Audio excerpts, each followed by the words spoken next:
क्या कर सकते हैं आप? ये तो कर सकते हैं कि झूठा केस देकर हमें परेशान कर सकते हैं। यही कर सकते हैं कि आप हमें जो तो पुलिस के जरिए से मार खिला सकते हैं। आज कन्हैया बाबू, हम हर चीज सहने के लिए तैयार हैं, लेकिन तुम्हारी सच्चाई को भी हम पर्दाफाश करने के लिए भी तैयार हैं। जय हिंद दोस्तों, मैं हूं राजहान। इस वक्त मैं मौजूद हूं इस्लामपुर कांग्रेस कार्यालय के ऑफिस के सामने। दोस्तों, बहुत बड़ी अपडेट आप लोगों के बीच लेकर आया हूं, क्योंकि रिसेंटली जो है वेस्ट बंगाल में पंचायती इलेक्शन होना है। 8 जुलाई को जो इलेक्शन होगा, और इसी को लेकर, टिकट को लेकर बहुत ही गहमा गहमी का माहौल है यहाँ पे। दोस्तों, यहाँ पे एक जिला परिषद मोहम्मद जावेद साहब जो बरसों से, शुरू से ही लेकर जो है टीएमसी पार्टी में थे। अचानक जो जब टिकट की बारी आती है, उनको टिकट ना देके किसी और कैंडिडेट को दे दिया जाता है, और इसी को लेकर गहमा गहमी का माहौल होकर, और वो जो है गुस्से से जो पार्टी उसको छोड़कर जो है कांग्रेस में ज्वाइन कर ली है। आइए हम लोग बात करेंगे सारा डिटेल से क्या हुआ, क्योंकि जो इंसान शुरू से मेहनत करके इस पार्टी में रहा ईमानदारी पूर्वक, आखिरकार उसको फल क्या मिला? उसके साथ बेवफाई हुई, उसको टिकट नहीं दिया गया, उसका टिकट काट के दूसरे अदर्स कैंडिडेट को दे दिया गया। आइए उसी के बारे में हम जानते हैं कि आखिर ऐसा क्यों किया गया, इतना मनमानी क्यों, इस तरह से पार्टी में रह के ईमानदारी पूर्वक दिन रात खटके जो जीरो से लेकर पार्टी में हीरो बनाया, और आज उसको जो है उसके साथ बेवफाई किया गया। आज हम लोग बात जानने की कोशिश करेंगे क्या वजह रही होगी, क्योंकि जो इंसान दिन रात मेहनत करके शुरू से ही लगातार पार्टी में रात दिन एक कर दिया, आज उसके साथ क्या हुआ जब टिकट देने की बारी आई किसी अदर कैंडिडेट को दे दिया जाता है। आइए जानते हैं आखिर क्या वजह रही होगी, क्यों सर का टिकट काट दिया गया, क्यों कंटिन्यू दो टर्म रहा वो जिला परिषद सभापति रहे। आइए हम लोग बात करते हैं सर से। सर, सबसे पहले हमारे आर एक्सप्रेस न्यूज में स्वागत है सर। बहुत बहुत शुक्रिया आपका। सर बताइए, आप सबों के तरफ से, सब मतलब आपके माध्यम से सबों को मेरी तरफ से अस्सलाम वालेकुम, आदाब और नमस्कार। सर क्या वजह रही है सर, जो दिन रात एक कर दिया, मेहनत की पार्टी में ईमानदारी के साथ रहने के बावजूद आपको टिकट नहीं देके अदर्स कैंडिडेट को दिया जाता है? इसके थोड़ा खुल के बताइए सर। देखिए, तो राजनीति का मामला है। क्या वजह थी कि अचानक इतना सीनियर होने के बावजूद पार्टी को सजाने में मेरा पूरा वक्त गया। सारी डिस्ट्रिक्ट, क्या पूरा प्रदेश हमारे तृणमूल कांग्रेस पार्टी के जानते हैं कि मेरा क्या कंट्रीब्यूशन रहा पार्टी में। दीदी एक नाम से जानती है कि जावेद, अपना छोटा भाई के हिस्से में मानती थी। इस्लामपुर बाईपास जो आप देख रहे होंगे, ये बाईपास के लिए दीदी ने मुझे कहा था कि जावेद 2017 में कि ये बाईपास इस्लामपुर का बहुत ज़रूरी है, और सेंट्रल से मुझे प्रेशर पड़ता है, मैं सर उठा के नहीं बात कर पा रही। अब मैं जिसको भी जिम्मेदारी दी हूँ, वो कोई जो है तो ऐसा काम नहीं किया जिससे मेरा सर जो ऊंचा रहे, तो तुम भाई ये काम कर दो। मैंने महिला गर्ल्स कॉलेज का एक दाबी रखा था इस्लामपुर की माटी में। उन्होंने कहा कि जैसी कोई मौका मिलेगा, फंड आ जाए, मैं इस तुम्हारी दाबी को मैं पूरी करूँगी, और तुम मेरा ये काम करो कि मेरा सर मैं उठा सकूँ। मैंने वादा किया सबों के सामने, प्रशासनिक मीटिंग में था सोनापुर में, और फिर मैं वो बाईपास में जुटा। 2 साल में बाईपास कंप्लीट हुआ, आज वो आपके सामने हाजिर है। तो जब भी दीदी ने कोई काम का जिम्मेदारी दिया है, पार्टी ने कोई काम की जिम्मेदारी दी है, तो जावेद उसको बखूबी निभाने की कोशिश किया और कामयाब भी हुए कि ठीक है, आपने जिसको दिया कोई बात नहीं। मैं ये सवाल पूछता हूँ कि मेरी टिकट कटी तो किस बेसिस पे आपने काटा? सही बात, वजूहात दे दीजिए मुझे। बिल्कुल कि भाई आपका ये डिमेरिट था जिसकी वजह से टिकट को काटा गया, मैं मान लूंगा। ये भी चैलेंज के साथ कि अगर 1% भी आप मेरा डिमेरिट्स निकाल देंगे तो मैं राजनीति करना छोड़ दूंगा। दुख इस बात का है कि जब कन्हैया जी आपको मैं पार्टी में लेकर आया, आपको कैंडिडेट बनाया, आप हारने के बाद जो है तो आप प्रेसिडेंट हो गए पार्टी के, डिस्ट्रिक्ट के प्रेसिडेंट होने के बाद आपको ये शोभा नहीं दिया कि आपने मुझे अपने दिल से या अपने आंखों से मुझे बुझा दिया। क्या वजह थी, कौन सी बात थी कि आपने आज तक किसी भी मीटिंग सीटिंग से लेकर के कोई भी कमेटी किसी में मुझे रखा नहीं? किसी को उन्होंने बहुत पहले कहा था कि मुझे खतरा है तो जावेद से खतरा है। अच्छा, हाँ, क्यों भाई, वो तो आपको पार्टी में लेके आया है। बोले नहीं, उसका हाथ बहुत लंबा है। तो मेरे लंबे हाथ को उन्होंने काटना शुरू कर दिया, झूठ फूट का केसों में लाद देना शुरू कर दिया। मैं पार्टी की इज्जत बचाने की कोशिश कर रहा हूँ, वो लोग मुझे केस में लाद रहे। 2003 में हमने पंचायत समिति जीता, 2013 में जिला परिषद जीता, 2018 में जिला परिषद जीतकर दीदी ने हमें एक तोहफा दिया जो सहकारी सभाधिपति के नाम, श्री कन्हैयालाल अग्रवाल जी जीत कर आए थे। आने के बाद हमने उनको कहा कि इलाके के डेवलपमेंट के लिए आप दीदी का अगर हाथ नहीं पकड़ेंगे तो डेवलपमेंट नहीं हो पाएगा। तो उन्होंने कहा कि ठीक है, तुम कोशिश करो। मैं कोशिश किया। आफ्टर ऑल उनको पार्टी में मैं लेकर आया। लाने के बाद 2018 में फिर जो हमारी इलेक्शन आई, उस इलेक्शन को जीता। 2019 में फिर लोकसभा इलेक्शन था, तो उससे हमारे ऑब्जर्वर थे शुभेंदु अधिकारी जी, जो अभी बीजेपी में है।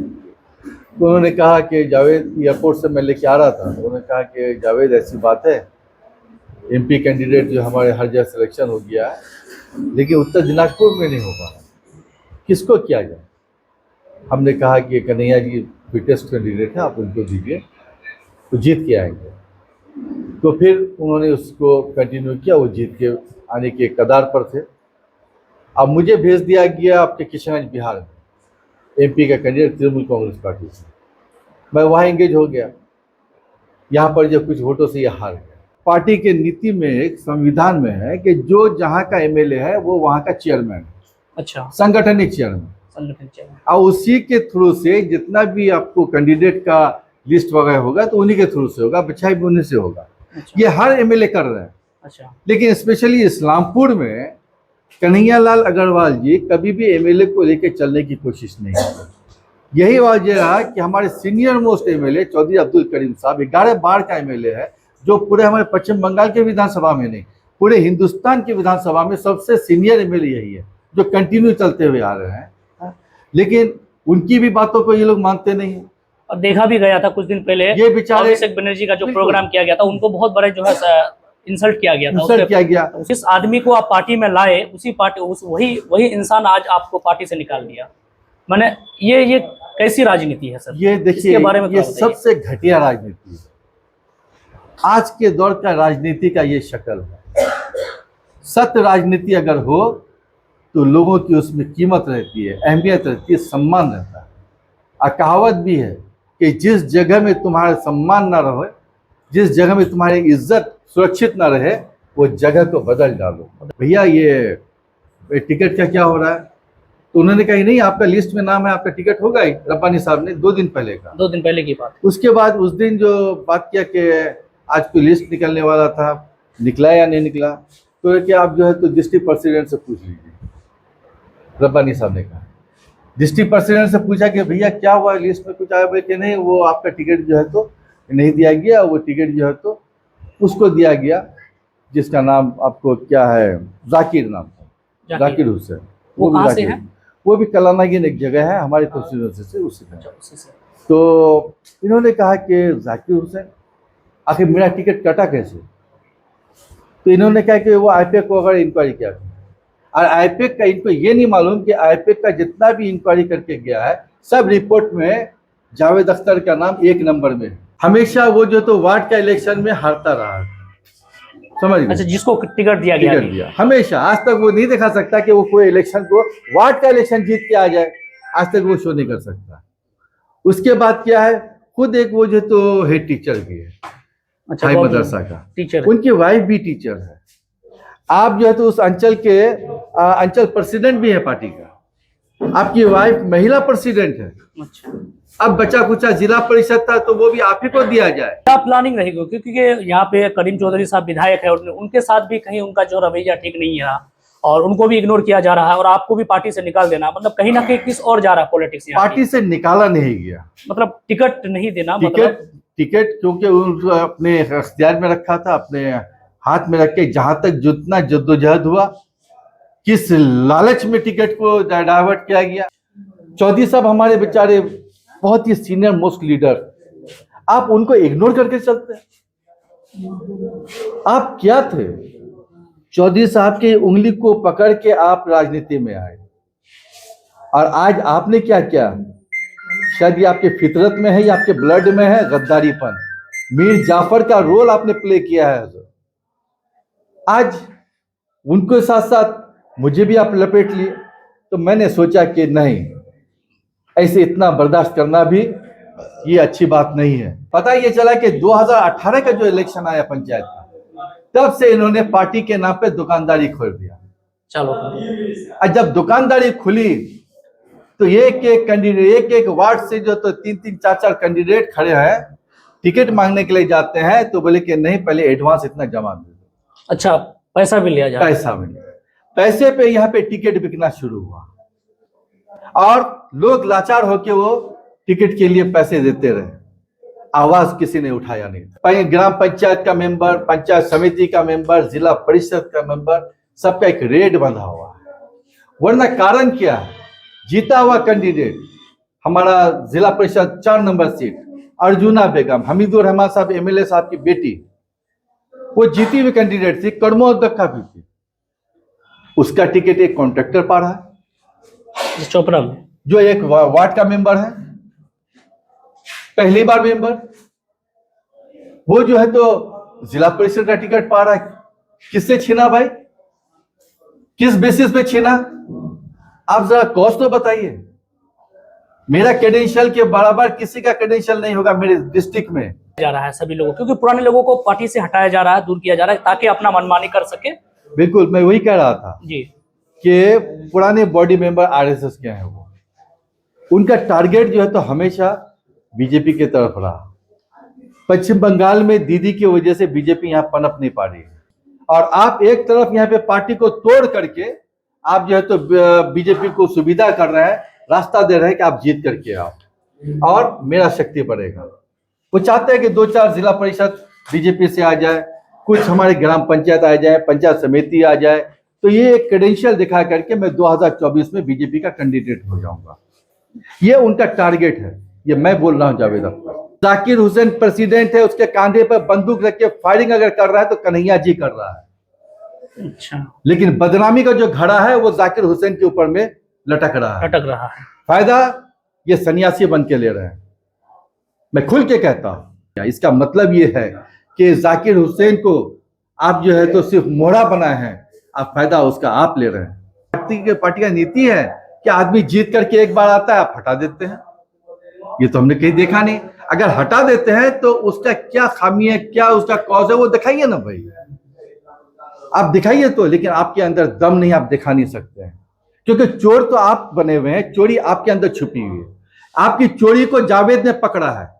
आज मैंने सिर्फ आवाज उठाया था, चोर की सच्चाई सामने लाके खड़ा कर दिया, तो सारे विधानसभा में क्या, पूरे उत्तर दिनाजपुर जिला में क्या, पूरा नॉर्थ बंगाल से मेरे पास आवाज आता है। जितने भी लोग बाहर बाहर हैं, मीडिया में देख रहे हैं, देख के कहते हैं कि शाबाश, हम आपको जावेद साहब सैल्यूट देते हैं।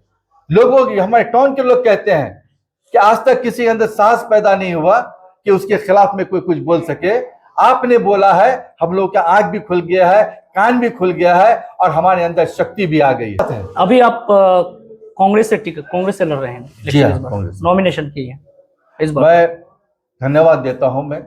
मैं उस पार्टी में आया हूं जिस पार्टी ने देश को आजाद किया था। आज राहुल गांधी का ये भारत जोड़ो का जो हमने सीन देखा है, तो उसका वो सीन देख करके मेरे भी दिल में एक चीज जगा है कि आज वो भारत जोड़ो के लिए हजार किलोमीटर वो चल के सबको जोड़ने की कोशिश करती है। नफरत का दुकान बंद करके वो मोहब्बत का बाजार तैयार करना चाहता है। आज यही वजह है कि उसके हाथ में हाथ डालकर, कदम से कदम मिलाकर हमारे अंदर भी चलने की एक तमन्ना हुई है कि यही एक पार्टी है जो मोदी की सरकार को मुंह तोड़ जवाब दे सकती है, बाकी कोई दूसरी पार्टी नहीं है। सर बताइए, आपका अभी जो कांग्रेस से आप इलेक्शन लड़ेंगे इस बार, आपसे तैयारी के बारे में बताइए, क्योंकि जाहिर सी बात है टीएमसी का बोलबाला ज्यादा है और जितने भी वोटर है टीएमसी के हैं। अभी आपका कांग्रेस में आने के बाद लोगों का रुझान क्या है सर? मैंने आपके सामने में जितनी भी बातें कही हैं, यहाँ की दुर्नीति के खिलाफ, यहाँ के जितने भी नेतागण हैं, उनकी छवि को जब मैंने सामने में रखा है, तो मैं उनसे कॉज मांगा था कि मेरी टिकट कटी, हमारे और भी जिला परिषद के टिकट को काटा है, आप बताओ तो सही कि क्यों काटा है। तो आपके अंदर दम नहीं है बताने का। इसलिए मैं इस बार इलेक्शन में आकर के मैं हमारे इलाके के जनताओं के सामने, पूरे इस्लामपुर विधानसभा के सामने, पूरे उत्तर दिनाजपुर की जनताओं के सामने में मैंने इंसाफ छोड़ दिया है कि आज हम लोगों के साथ इस तरह के क्या गया, आप अवाम फैसला कीजिए। मैं आपके सामने इंसाफ मांग रहा हूं, मैं वोट मांगने नहीं आया हूं, इंसाफ मांगने आया हूं। अगर वो इंसाफ हमें देंगे तो वोट के शक्ल में ही मैं पा जाऊंगा। मैं वोट में ही पाऊंगा तो मैं समझूंगा कि लोग मुझे भी गलत समझते हैं। अगर लोगों ने अपने इंसाफ में वोट को मतलब भर दिया, अगर मैं जीत कर आता हूं तो मैं सोचूंगा कि नहीं, अवाम मेरा फैसला किया है, लोग मेरा जो इंसाफ किया है, मेरा जीत मुझे इंसाफ दिलाएगी। चलिए बहुत बहुत धन्यवाद सर। साथ जो शुरू से लेकर आखिर तक जितना भी पार्टी में रहा, जाहिर सी बात है ऐसे इंसान के ऊपर पूरा दामोदार दिया जाता है को उनका भंडा फोड़ने के लिए, क्योंकि एक ही एक शख्स है इस्लामपुर में, वो है जावेद साहब, जो उनके सामने आंख से आंख मिलाकर बात करता था। और यही बात शायद कहीं ना कहीं कन्हैया लाल को पसंद नहीं आए, कन्हैया जी को पसंद नहीं आए। तब जाके जो वो सोचा कि ऐसे लोग अगर रहेंगे तो हमको यहाँ पे पॉलिटिक्स में रहना, और जिस तरह से वो अपना जो है दुकान चला रहे हैं वो चला नहीं पाएंगे।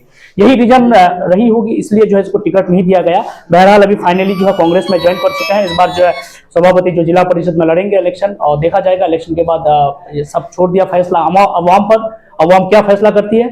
तो जितने भी दर्शक हमारे आर एक्सप्रेस न्यूज देख रहे हैं, हमारे चैनल को फॉलो कर लीजिए। अगर यूट्यूब में देखें सब्सक्राइब कीजिए, ज्यादा से ज्यादा वीडियो को शेयर कीजिए। लगे रहिए हमारे आर एक्सप्रेस से। मिलते हैं अगले अपडेट के लिए, तब तक के लिए शबा खैर।